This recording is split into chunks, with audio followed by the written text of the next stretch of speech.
ਇਸ ਦਫਾ ਹਾਲੇ ਤੱਕ ਨਹੀਂ ਹੋਈ। ਪਿਛਲੀ ਦਫਾ ਹੋਈ ਸੀ। ਪਿਛਲੀ ਦਫਾ ਹੋਈ ਸੀ, ਉਹਦੀ ਵਜ੍ਹਾ ਤੋਂ ਫਿਰ ਹੁਣ ਇੱਥੇ ਸਟੇ ਕੀਤਾ ਅੱਛਾ ਜੀ। ਵੀ ਕੋਈ ਚੋਰੀ ਵਗੈਰਾ ਨਾ ਹੋਵੇ। ਤੁਸੀਂ ਕਿੰਨੀ ਫੈਮਿਲੀ ਤੁਹਾਡੀ?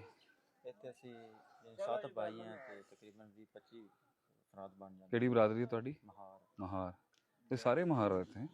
ਮਹਰ ਜਾਂ ਮਹਾਰ? ਨਹੀਂ, ਮਹਾਰ। ਮਹਾਰ। ਮੱਲੀ ਮਹਾਰ।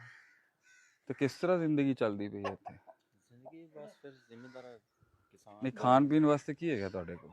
ਉਹ ਪਹਿਲੇ ਚੀਜ਼ਾਂ ਇੱਥੇ ਜਿਹੜੀਆਂ ਸਟਾਕ ਕੀਤੀਆਂ ਹੋਈਆਂ ਸੀ, ਫਿਰ ਉਹ ਗੰਦਮ ਹੈਗੀ ਤੁਹਾਡੇ ਕੋਲ? ਹਾਂ, ਗੰਦਮ ਰੱਖੀ ਹੋਈ ਹੈ।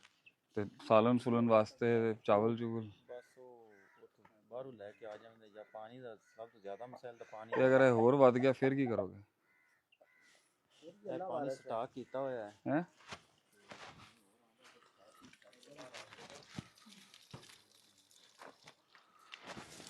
ਕੋਈ ਮਸਲਾ ਨਹੀਂ, ਮੈਂ ਕਰਨਾ ਨਹੀਂ छोड़।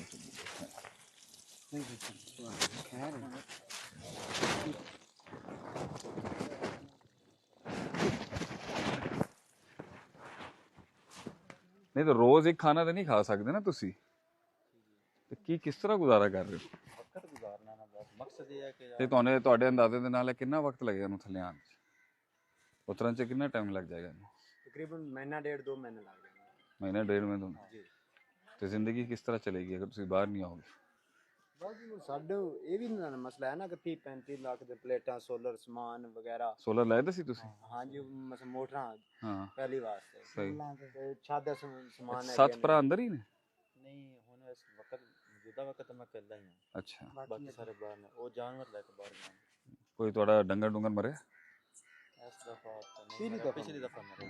ਹੁਣ ਹਾਲੇ ਤੱਕ ਨਹੀਂ ਮਰੇ। अर्जेंट किसी चीज़ की जरूरत है ਤੁਹਾਨੂੰ? ਫਿਲਹਾਲ ਤਾਂ ਸਾਨੂੰ ਪਾਣੀ ਦੀ ਜ਼ਰੂਰਤ ਹੈ। ਪਾਣੀ ਨਹੀਂ ਹੈਗਾ? ਪਾਣੀ ਪਾਣੀ ਦਾ ਕੀ ਤਰੀਕੇਕਾਰ ਹੈ? ਪਾਣੀ ਵਾਸਤੇ ਸਟਾਕ ਕੀਤਾ ਹੋਇਆ ਹੈ। ਨਹੀਂ ਵੈਸੇ ਪਾਣੀ ਕਿਧਰੋਂ ਆਏਗਾ ਬਾਹਰੋਂ? ਐ ਨਾਂਬੇ ਇਹ ਉੱਥੋਂ ਬੰਨ ਤੋਂ ਹੀ ਆਏਗਾ ਨਾ। ਫਿਲਟਰ ਲੱਗਿਆ ਹੋਇਆ ਨਾ ਬਾਹਰ, ਕੋਪਰ ਵੀ। ਤੁਸੀਂ ਇਹ ਕਿਸ ਤਰ੍ਹਾਂ ਲੈ ਕੇ ਆਏ ਸੀ? ਇਹ ਤਾਂ ਪਹਿਲੇ ਅਸੀਂ ਪਾਣੀ ਸਟਾਕ ਕੀਤਾ ਨਲਕਿਆਂ ਵਾਲਾ। ਹੁਣ ਨਲਕੇ ਸਾਡੇ ਡੁੱਬੇ ਹੋਏ ਨੇ, ਹੁਣ ਅਸੀਂ ਪਾਣੀ ਨਹੀਂ ਇਸਤੇਮਾਲ ਕਰ ਸਕਦੇ। ਇਹ ਤਾਂ ਜ਼ਹਿਰ ਹੈਗਾ। ਹਾਂ, ਹੁਣ ਸਾਡੇ ਕੋਲ ਖਤਮ ਹੋ ਜਾਏਗਾ ਤਾਂ ਫਿਰ ਸਾਨੂੰ ਬਾਹਰੋਂ ਹੀ ਜਾਣਾ ਪਏਗਾ। ਤੇ ਬਾਹਰੋਂ ਕਿਸ ਤਰ੍ਹਾਂ ਆਉਂਦਾ? ਇਹ ਨਾਂਬੇ ਵਾਲੇ ਲੋਕ ਹੀ ਲੈ ਕੇ ਆਉਂਦੇ ਨੇ? ਇਹਨਾਂ ਦੀ ਮਿਹਰਬਾਨੀ ਜੇ ਸਾਡੀ हेल्प कर देंगे। यहाँ पे अगर एक एक्स्ट्रा बोट और करनी हो तो वो हो सकती है आपकी तरफ से? हम लोग कुछ कंट्रीब्यूट करना चाहें, एक दिन का कोई कुछ भी हो। हाँ, हो जाएगा मसला नहीं। ये क्या रेंट है इसका अगर रेंट पे लें तो? रेंट तो चलो खरीदनी भी होए किन्ने दी पैंदी है? ये तो अंदाजा नहीं है वैसे। ਇੱਥੇ ਕਿੱਥੇ ਬੰਦੀ ਹੈ ਕਰੀਬ? लाहौर ही है। ਲਾਹੌਰ ਤੋਂ ਜਾਣੀ ਪੈਗੀ लाहौर तो और। ਮੋਟਰ ਦੇ ਨਾਲ? हाँ जी। इंजन उन्होंने ਤੇ ਤੁਸੀਂ ਆਪਰੇਟ ਤੇ ਆਪ ਕਰ ਲੋਗੇ ਨਾ? ऑपरेट कर। ਦੂਜਾ ਆਪਰੇਟਰ ਹੈਗਾ ਤੁਹਾਡੇ ਨਾਲ? ऑपरेटर है ना सब। ਠੀਕ ਹੈ ਜੀ।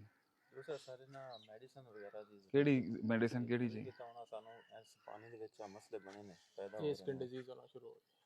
पानी में से आने जा रहे हैं ਇਹ ना। ਹੁਣ ਮੈਂ ਦਵਾਈ ਲੈਣ ਵਾਸਤੇ ਜਾ ਰਿਹਾ ਸਹੀ ਹੈ। ਇਹ ਇਨਫੈਕਸ਼ਨ ਹੈਗੀ ਹੈ ਰਹਿੰਦਾ? ਇਨਫੈਕਸ਼ਨ ਹੈ। इन्फेक्शन बहुत ज्यादा है। पानी जो रोकना है ना, वो कंटेमिनेटेड वाटर हो गया ना सारा। ਪਾਣੀ ਸੇ ਖਰਾਬ ਹੋ ਜਾਂਦਾ। ਤੇਰਾ ਕੀ ਤਰੀਕੇਕਾਰ ਹੈ? ਹੁਣੇ ਬਾਹਰ ਡਾਕਟਰ ਕੋਲ ਚੈੱਕ ਕਰਾਂਗੇ ਤੇ ਫਿਰ ਦਵਾਈ ਲੈ ਕੇ ਇਹ ਇਲਾਜ ਤੇ ਹੋ ਜਾਂਦਾ ਨਾ ਇਹਦਾ? ਇਲਾਜ ਤਾਂ ਹੋਏਗਾ। अल्लाह ताला आसानी करे। अज़बिल बास रब्बन्नास वशफि अंत शाफी ला शिफा इल्ला शिफा होगा शिफा ला युगादिरु सकम। अल्लाह ताला ਤੁਹਾਨੂੰ ਸ਼ਿਫਾ ਜੋ ਅਸੀਂ ਕਰ ਸਕਨੇ ਇਨਸ਼ਾਅੱਲਾ ਜ਼ਰੂਰ ਕਰਾਂਗੇ ਤੁਹਾਡੇ ਵਾਸਤੇ। ਠੀਕ ਹੈ, ਅੱਲਾਹ ਤੁਹਾਨੂੰ ਖੁਸ਼ ਰੱਖੇ।